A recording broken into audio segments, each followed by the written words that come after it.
Morning friend, welcome my channel pharma AG study. ठीक है, ये हमारा माइक्रोबायोलॉजी यूनिट थर्ड का लास्ट पार्ट है जो कि फिफ्थ पार्ट है। फोर्थ पार्ट में हमने evolution of the anti microbial agent and disinfectant के बारे में पढ़ा था। अब हम इस चैप्टर की जान जिसको बोलते हैं sterility testing of product as per IP USP and BP, ठीक है, इसके आधार पे पढ़ेंगे। ठीक है, अब यहाँ पे कुछ लोग डर जाते हैं कि यहाँ पे आईपी यूएसपी एंड बीपी लिखा हुआ तो हमको Indian pharmacopoeia, British pharmacopoeia, United state pharmacopoeia को उठा के उसका प्रोसीजर लिखना पड़ेगा। तो ऐसा कुछ भी नहीं है। इसमें जो लिखा हुआ है आईपी यूएसबी बीपी मतलब उसको बैच के अनुसार कि एक बैच में आप कितना आप टेस्ट सैंपल यूज कर सकते हैं स्टेरिलिटी टेस्टिंग के लिए, ये बताया जाता है। ठीक है, वो जो अभी हम आगे इसके बारे में पढ़ेंगे। अब इसमें हम क्या क्या पढ़ेंगे, culture media use in sterility testing मतलब जो कल्चर मीडिया का यूज किया जाता है स्टेरिलिटी टेस्टिंग में, एटीएम एफटीएम सोयाबीन कैसिन का जो होता है, ठीक है, उसके बारे में पढ़ेंगे। इसमें मेथड दो होते हैं, membrane filtration method and direct inoculation method होता है। ठीक है तो आइए देखते हैं। और जो कल्चर मीडिया है वो फ्लूइड थायोग्लाइकोलेट मीडियम मतलब एफटीएम, अल्टरनेटिव थायोग्लाइकोलेट मतलब ATM, soybean casein digest medium, ठीक है, ये हमारे कल्चर मीडिया है। तो स्टेरिलिटी टेस्टिंग होते क्या है, sterility testing as a define as a testing, एक प्रकार की टेस्टिंग होती है that confirm the product are free from the presence of micro organism such as evolution ही आप यहाँ पे मान लीजिए। स्टेरिलिटी टेस्टिंग एक बहाना है, बस एक इवोल्यूशन है इसको बताना। ठीक है, मतलब ये कंफर्म कर लेना कि वहाँ से माइक्रो ऑर्गेनिज्म हमारा पूरी तरीके से किल हो गया है या नहीं, मतलब वो फ्री फ्रॉम ऑर्गेनिज्म है या नहीं।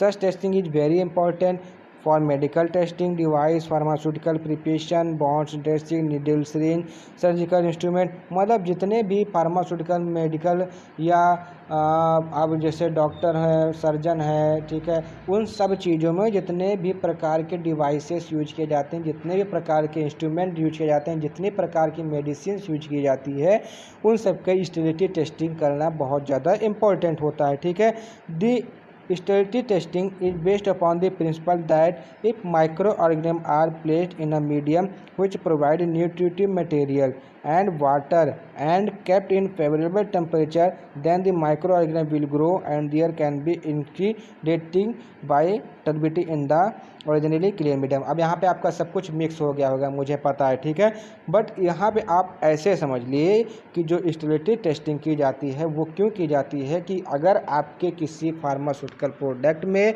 या मेडिकल इंस्ट्रूमेंट में किसी में भी अगर आपका कोई कल्चर मीडिया बन गया, ठीक है, कल्चर मीडिया बनने में देरी नहीं लगती, आपका एनवायरनमेंट भी बन जाएगा, जैसे एटमॉस्फेरिक ऑक्सीजन से कंटेन करेगा आपका तुरंत वहाँ पे कल्चर मीडिया बन जाएगा। और कल्चर मीडिया का होता है कि हमारा बैक्टीरिया का न्यूट्रिशमेंट होता है, वो बैक्टीरिया को न्यूट्रिशन से देता है। अब प्लस अगर वहाँ पे उसको वाटर मिल गया तो सोने पे सुहागा हो जाएगा, तो वहाँ पे क्या होगा कि जो माइक्रो ऑर्गेनिज्म की ग्रोथ है वो डबली रेट से हमारी बढ़ने लगेगी।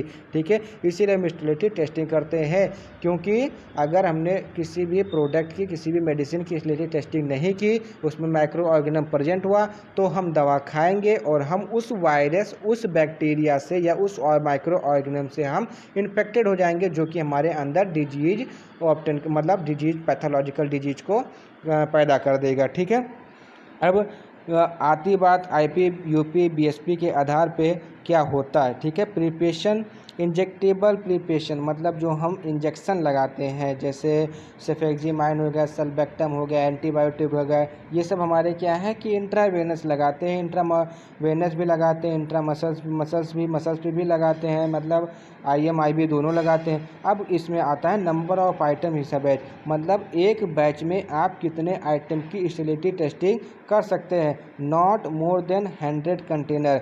अगर आप 100 कंटेनर से कम बैच मतलब कंटेनर जो होता है, जो आपकी कंटेनर मान लीजिए या फोल्ड मान लीजिए, या जिसमें आपकी मेडिसिन या कोई टेस्ट, अब इंजेक्टेबल है तो लिक्विड होगा तो कंटेनर में फिल होगा। ठीक है, वो कंटेनर 100 से कम है, ठीक है, 100 से कम है, तो उन 100 कंटेनर में से हम 4 कंटेनर की स्टेरिलिटी टेस्टिंग करेंगे as per IP BP and USP के तहत। अगर हमारा जो कंटेनर है वो 100 से ज़्यादा है लेकिन 500 से कम है, तो उसमें जो हमारी स्टेरिलिटी टेस्टिंग होगी कितने कंटेनर की होगी, 10 कंटेनर की होगी। और अगर 500 कंटेनर से ज़्यादा है तो स्टेरिलिटी टेस्टिंग हमारी 20 कंटेनर की होगी। अगर प्रिपरेशन हमारा ऑप्थेल्मिक है या अदर नॉन इंजेक्टेबल प्रिपरेशन। ऑप्थेलिक मतलब जो आई ड्रॉप आता है, ठीक है, वो है। तो number of item in a batch, मतलब एक बैच में कितने आइटम होंगे, नॉट मोर देन 200 कंटेनर। अगर 200 कंटेनर से ज़्यादा नहीं है, मतलब कम है, तो उसमें से हम 2 कंटेनर की स्टेबिलिटी टेस्टिंग करेंगे। और अगर 200 कंटेनर से ज़्यादा है तो वहीं पे हम 10 कंटेनर की स्टेबिलिटी टेस्टिंग करेंगे। अगर कोई डिवाइस है, जैसे आप देखते होंगे कैंची हो गई, चिमटी हो गई, मैं आपको देहाती भाषा में बता रहा हूँ, कैंची हो गई, चिमटी हो गई, या ब्लेड जिससे हम कटिंग करते हैं, ठीक है, वो सब हो गया, वो डिवाइसेस हमारी मेडिकल में।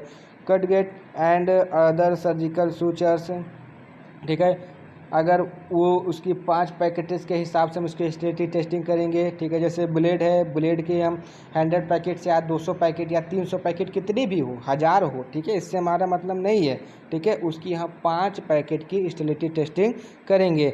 अगर not more than 100 articles, more than 100 but not 50। अब ये सब बात आती है हमारी सिरिंज के लिए, जैसे नीडल वीडल होती है, ठीक है, इन सब के लिए, ठीक है। तो वहाँ पे हम 4 आर्टिकल्स की हम स्टेबिलिटी टेस्टिंग करेंगे। अगर वही हमारा 500 आर्टिकल से ज़्यादा गया तो वहाँ पे हम 20 आर्टिकल्स की टेस्टिंग करेंगे, ठीक है। बल्क सॉलिड पार्टिकल जैसे टेबलेट जो आती है, इनो आता है, ठीक है, ऐसे ऐसे मतलब फार्मास्यूटिकल ड्रग्स का हम क्या करते हैं, मतलब स्टेबिलिटी टेस्टिंग कैसे करते हैं, अप टू 4 कंटेनर। अगर 4 कंटेनर से ज़्यादा है, more than 4 but not 15 containers, मतलब 50 कंटेनर से कम है, तो हम ईच 4 मतलब प्रत्येक 4 हम पैकेट्स की कंटेनर्स की स्टेबिलिटी टेस्टिंग करेंगे। Liquid other than antibiotic, liquid है और वो एंटीबायोटिक नहीं है, ठीक है। जैसे आपका क्या कहते हैं कि जैसे न्यूरोबियान 40, न्यूरोबियान गोल्ड, जो कि आपको ताकत प्रदान करने वाले आपके कुछ इंजेक्शंस आते हैं, वो हैं। तो अगर लेस देन 1 ml, अगर उसका 1 ml से कम है, एक मतलब कंटेनर में 1 ml से कम है, तो हम पूरे कंटेंट की स्टेबिलिटी टेस्टिंग करेंगे। और अगर 1 से 40 के बीच में है तो हाफ कंटेंट की करेंगे, मतलब 20। More than 40 but not more than 100, अगर 40 से ज़्यादा है, 100 से कम है, तो सभी कंटेनर की स्टेबिलिटी टेस्टिंग करेंगे, ठीक है। अब बात आती है culture media use in stability testing, मतलब कौन कौन से कल्चर मीडिया में स्टेबिलिटी टेस्टिंग में यूज करते हैं। पहला हमारा क्या है, FTM, मतलब फ्लूइड थायोग्लाइकोलेट मीडियम, ठीक है, also known as FTM। FTM is primarily intended for the culture media of anaerobic bacteria. अब अनएरोबिक बैक्टीरिया क्या है, ऐसे बैक्टीरिया जिनका अगर वो ऑक्सीजन के कांटेक्ट में आते ही डेथ हो जाते हैं, या आप कह दीजिए कि जो उनकी श्वसन प्रक्रिया होती है इन द एब्सेंस ऑफ ऑक्सीजन होती है, ऐसे बैक्टीरिया को अनएरोबिक बैक्टीरिया कहते हैं। However it will also detect aerobic bacteria, मतलब ये एनोरोबिक बैक्टीरिया और एरोबिक बैक्टीरिया दोनों को डिटेक्ट कर सकता है। अब इसमें कंपोनेंट कौन कौन से होंगे, L-सिस्टीन होगा जिसका मात्रा हमारी 0.5 ग्राम होगी, सोडियम क्लोराइड होगा 2.5 ग्राम, डेक्सट्रोज मोनोहाइड्रेट होगा 5.5 to 5 ग्राम होगा, यीस्ट का एक्सट्रैक्ट होगा 5 ग्राम, पैनक्रियाटिक डाइजेस्ट ऑफ कैसीन होगा 15 ग्राम, सोडियम थायोग्लाइकोलेट होगा 0.5 to 0.3 ml, ठीक है। उसके बाद रेजा यूरिन सोडियम सॉल्यूशन होगा 1 ml, डिस्टिल वाटर होगा 1000 ml, एंड pH जो इसका मेंटेनेंस होगा 7.1 to 7.2 के आसपास में होगा, ठीक है। उसके बाद दूसरा ATM हमारा है, जो मीडिया हमारा है कल्चर मीडिया ATM है। ATM का मतलब क्या होता है, alternative thioglycollate medium. ATM is used with the turbid or viscid product and for device having tubes with small lumina, ठीक है। इसमें भी L-सिस्टीन होगा 0.5 ग्राम होगा, NaCl 2.5 ग्राम होगा, डेक्सट्रोज मोनोहाइड्रेट 5.5 ग्राम होगा, यीस्ट का एक्सट्रैक्शन जो 5.0 ग्राम होगा, पैनक्रियाटिक डाइजेस्ट कैसीन होगा 1.5, ठीक है, 1.5 ग्राम ml होगा, सोडियम थायोग्लाइकोलेट 0.3 ग्राम होगा, ठीक है, डिस्टिल वाटर 1000 ml होगा, और pH जो इसका मेंटेन होगा 7.1 to 7.2 के।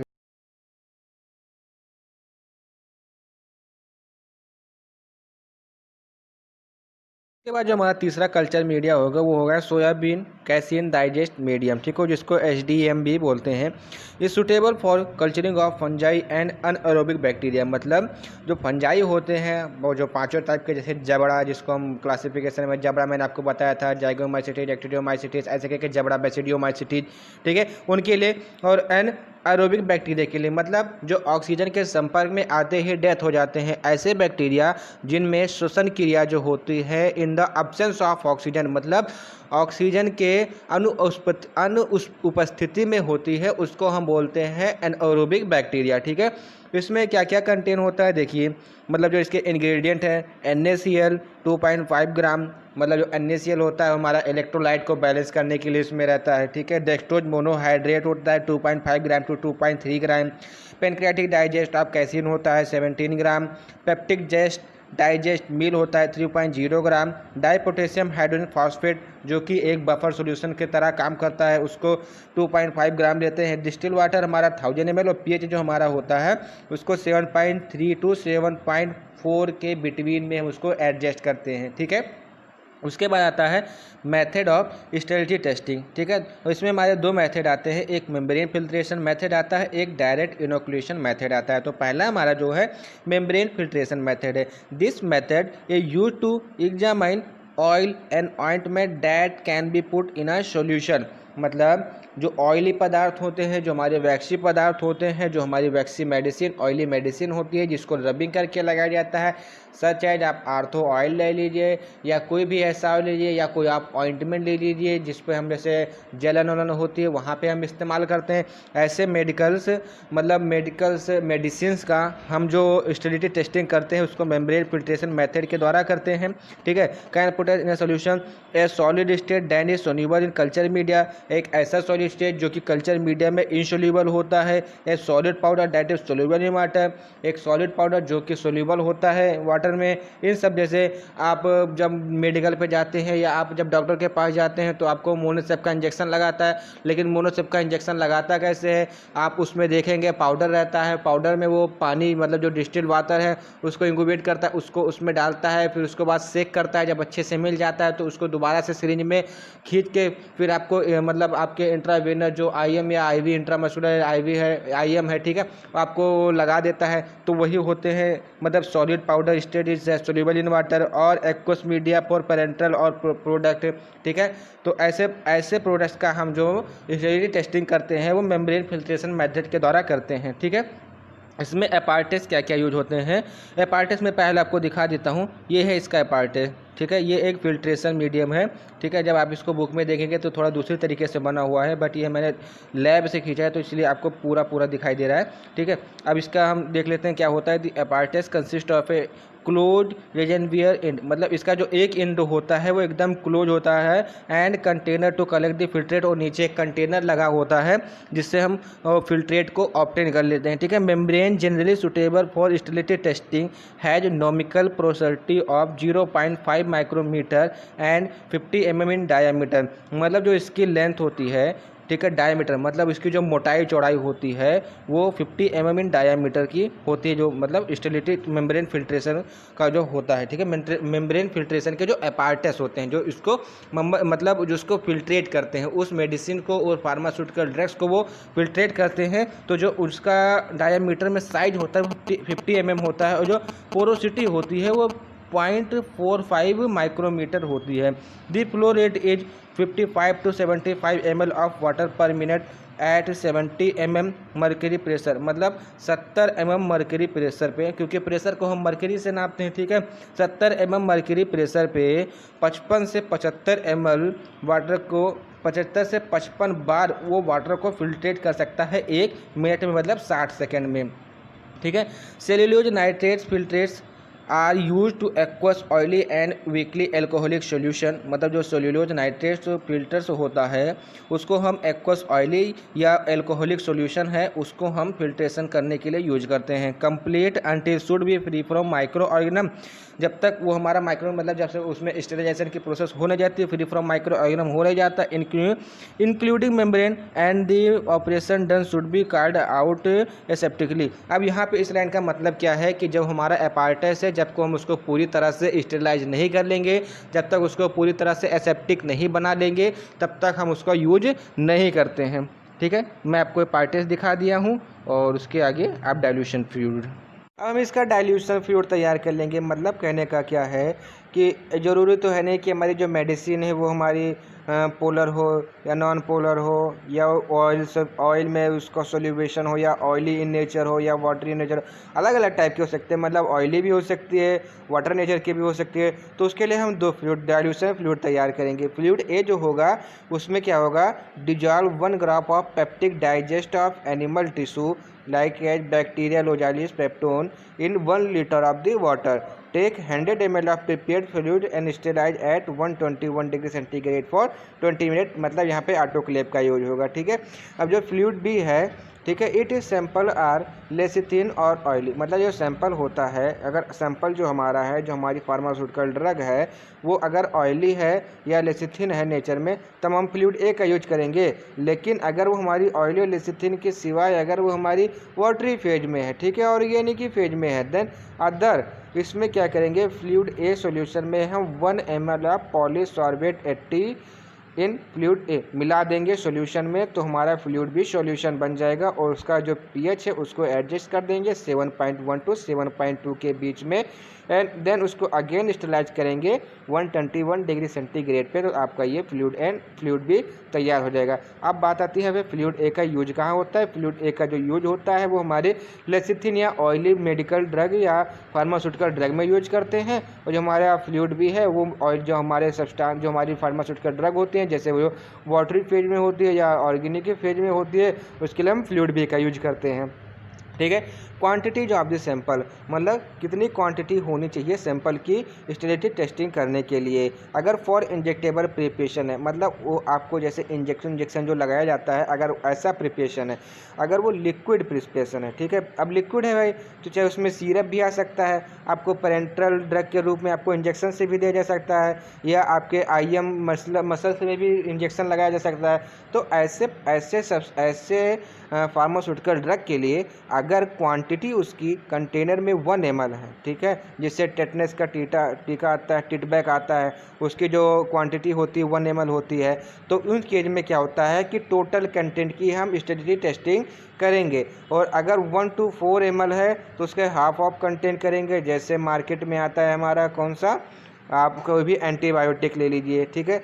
अब 4 to 20 ml, अगर 4 to 20 ml उसकी कंटेनर में कंटेन किया हुआ है, जैसे हमारी ताकत की इंजेक्शन होती है न्यूरोबियान 40 या न्यूरोबियान गोल्ड होता है, इसका जो होता है 6 to 8 ml के करीब में होती है, उसमें क्या करेंगे हम 2 ml क्वांटिटी उसकी स्टेरिलिटी टेस्टिंग के लिए भेजेंगे। अब 20 to 100 ml अगर हमारा कोई कंटेनर जैसे सिरप आ गया, ठीक है, जैसे सिरप होता है हमारा 20 ml से ज़्यादा होता है, ठीक है, उनके लिए 10% ऑफ कंटेंट, उसका 10% कंटेंट हम स्टेरिलिटी टेस्टिंग के लिए लेंगे। अगर मोर देन 100 ml है, जैसे 250 ml की सिरप आती है, ठीक है, जो ताकत की सिरप होती है, जैसे RBC बढ़ाने के लिए, हीमोग्लोबिन को बराबर करने के लिए, ठीक है, तो उसमें whole not less than half, मतलब उसको हाफ कंटेंट का स्टेरिलिटी टेस्टिंग करना जरूरी है। अब सॉलिड स्टेट आ गई, ठीक है, जैसे हमारी पैरासीटामॉल की टैबलेट हो गई, नियोमाइसिन की टैबलेट हो गई, या नारफ्लॉक्सिन की टैबलेट एंटीबायोटिक के रूप में हो गई, ऐसे हमारी सॉलिड स्टेट में पाते हैं, मतलब जो टैबलेट फॉर्म में हमको मिलती है। Less than 50 mg,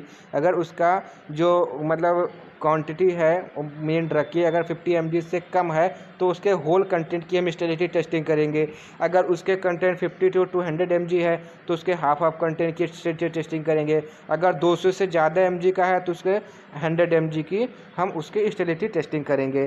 for ophthalmic preparation and non injectable preparation, मतलब जो हम आँख में डालते हैं, आई ड्रॉप हो गया, नॉन इंजेक्टेबल प्रिपरेशन, मतलब जो हम लोग ईयर में डालते हैं, ठीक है, तो ऐसे प्रोडक्ट के लिए अगर उसमें 10 to 100 ml के बीच में है, तो उसके 5 to 10 ml उसकी स्टेरिलिटी टेस्टिंग करेंगे। अगर एब्जॉर्बेट कॉटन है, मतलब जो हमारी कॉटन रुई हुई आती है, जिसमें हम स्पिरिट यूज करते हैं, ठीक है, अगर वो है तो उसका 1 ग्राम का हम स्टेरिलिटी टेस्टिंग कर लेंगे तो हमारा हो जाएगा।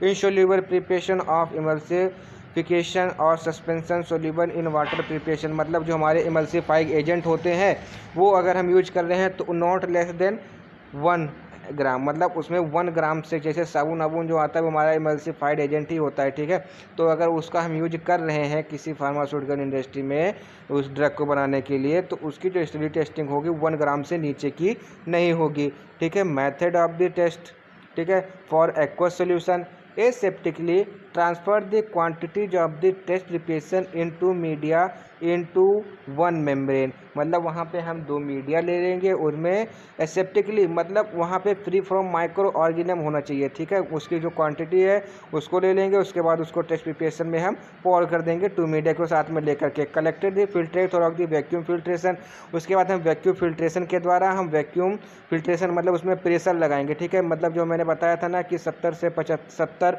मर्करी प्रेशर हम वहाँ पे अप्लाई करते हैं, उस प्रेशर को अप्लाई करेंगे और फिल्ट्रेट को हम कलेक्ट कर लेंगे। The membrane in removed aseptically and cutted in 2 pieces. अब जो मेम्ब्रेन हमको प्राप्त होगी उसको हम 2 पार्ट में कट कर लेंगे, ठीक है। 1 पीस इज देन सॉक्ड या poured in 100 ml of soybean casein digest medium and incubated at 25 degree centigrade for 7 days. अब जो इसका एक पीस हमने जो काटा उसको हम 100 ml of soybean calcium digest medium में उड़ेल देंगे एंड उसको इंक्यूबेट करेंगे 25 डिग्री सेंटीग्रेड पे 7 दिनों के लिए। और जो हमारा दूसरा पार्ट बचेगा उसको हम इमर्स मतलब उस उड़ेलेंगे किसमें 100 ml of liquid thioglycollate medium में and incubate at 335 degree centigrade for, और उसको 35 डिग्री सेंटीग्रेड पे इंक्यूबेट करेंगे 7 दिनों के लिए।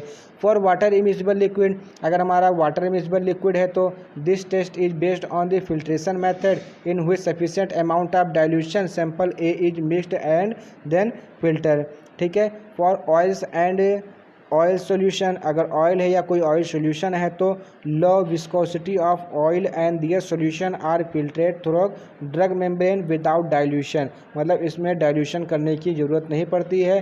Where as viscous oil are filter through filter membrane, क्योंकि जो हमारा विस्कस ऑयल होता है वो डायरेक्टली हमारा फिल्टर मेम्ब्रेन से फिल्ट्रेट हो जाता है विद सुटेबल डाइल्यूएंट, मतलब सुटेबल डाइल्यूएंट के साथ, ठीक है। फॉर ऑइंटमेंट एंड क्रीम्स, मतलब ऑइंटमेंट और क्रीम के लिए क्या होता है, ointment are dilute in fatty base, मतलब जो ऑइंटमेंट होता है उसको फैटी बेस में पहले डाइल्यूट कर लेंगे। The water in oil type of emulsion, अगर हमारा जो इमल्सन है वो वाटर इन ऑयल टाइप का इमल्सन है, transform by heating at 40 degree centigrade by added sterile isopropyl मिस्टेबल एज स्टेरिल, मतलब ये जो हमारा होगा वो स्टेराइल डाइल्यूएंट के रूप में काम करेगा। और जो 40 डिग्री सेंटीग्रेड पे हम इसको गर्म क्यों करेंगे कि वो हमारा मिक्सेबल हो जाए। फॉर सोल्यूबल सॉलिड, मतलब सॉलिड हमारे जो सोल्यूबल होते हैं जैसे सस्पेंशन हमारे जो बनते हैं, ठीक है, सॉलिड नहीं होता ये सोल्यूबल नहीं होता है। सस्पेंशन हमारा सोल्यूबल नहीं होगा क्योंकि उसमें सेडिमेंटेशन की प्रक्रिया लगती है, बट जो हमको एंटीबायोटिक जो लगती है, ठीक है, पाउडर निकाल के वाटर में घोल देते हैं, उस टाइप के सॉलिड्स के लिए solids are dissolve in a suitable sterile solvent like dilution fluid a and then it filtrate. For devices, जो हमारे डिवाइस हैं चाहे वो बीपी मीजरिंग मशीन हो, चाहे ब्लेड हो, स्पेक्ट्रोमैनोमीटर, स्टेथोस्कोप, कुछ भी हो, एक्सेप्टली पास सफिशिएंट वॉल्यूम ऑफ फ्लूइड भी, जैसे फ्लूइड भी आपने जो तैयार किया था, ठीक है। And then collected the liquid in sterile container, उसके बाद जो हमारा लिक्विड होगा उसको एक स्टेराइल कंटेनर में हम उसको कलेक्ट कर लेंगे and filtrate through membrane filter, उसको फिर अब मेम्ब्रेन फिल्टर की सहायता से उसको फिल्ट्रेट करेंगे। अब दूसरा मेथड हमारा क्या है, direct inoculation method. This method is use for the small volume of sample, मतलब जो ये मेथड होता है उसको स्मॉल वॉल्यूम ऑफ सैंपल की स्टेटिक टेस्टिंग करने के लिए यूज किया जाता है।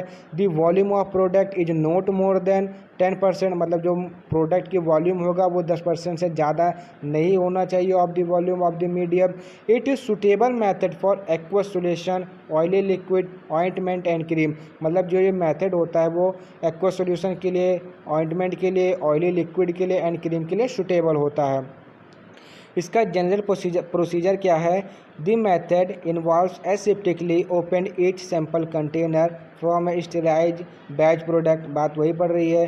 Then using a sterile syringe and needle, उसके बाद हम स्टेराइल सिरिंज और नीडल का यूज करेंगे for withdrawing of required quantity of sample from container, मतलब उस कंटेनर में से जितने हमको रिक्वायर्ड क्वांटिटी ऑफ सैंपल की ज़रूरत होगी उसको सिरिंज या नीडल की सहायता से हम उसको सकअप कर लेंगे। Half of the volume is injectable into our test tube containing required, मतलब half of the volume is injectable into our test tube containing required, ठीक है। Volume of fluid thioglycollate medium, मतलब उसमें हम थायोग्लाइकोलेट मीडियम आप उसमें ऐड कर देंगे। And other half volume of sample, और जो हमारा दूसरा हाफ वॉल्यूम ऑफ सैंपल बचेगा उसको क्या करेंगे आप second test tube containing required volume of soybean casein digest medium में आप उसको उड़ेल देंगे, ठीक है। अब इसके मेथड ऑफ टेस्टिंग क्या है कि किसके मतलब प्रिपरेशन अगर हमारी एक्वस सॉल्यूशन है या सस्पेंशन है तो for oils and oily solution, for ointment, for solid, for Sterlite device, मतलब इन चीज़ों के लिए ये हमारा मेथड हमारा सक्सेसफुली होता है, ठीक है। फॉर एक्वस सॉल्यूशन और सस्पेंशन, ठीक है। अगर हमारा जो सॉल्यूशन है वो एक्वस है और सस्पेंशन है तो the liquid from the test container is removed and specific volume is aseptically transferred to the vessel of culture medium. The incubated medium is then again incubated at 35 degree centigrade for 14 days in a fluid. अरे भाई इतना दिन कौन कर लेगा, वो कोई एक लैब टेक्नीशियन ही कर पाएगा कि 35 डिग्री सेंटीग्रेड पे 14 दिनों के लिए उसको फिर से इंक्यूबेट करें, मतलब एक एक टेस्ट में महीने भर लग जा रहे हैं। In fluid thioglycollate medium and at 25 degree centigrade in case of soybean casein digest medium.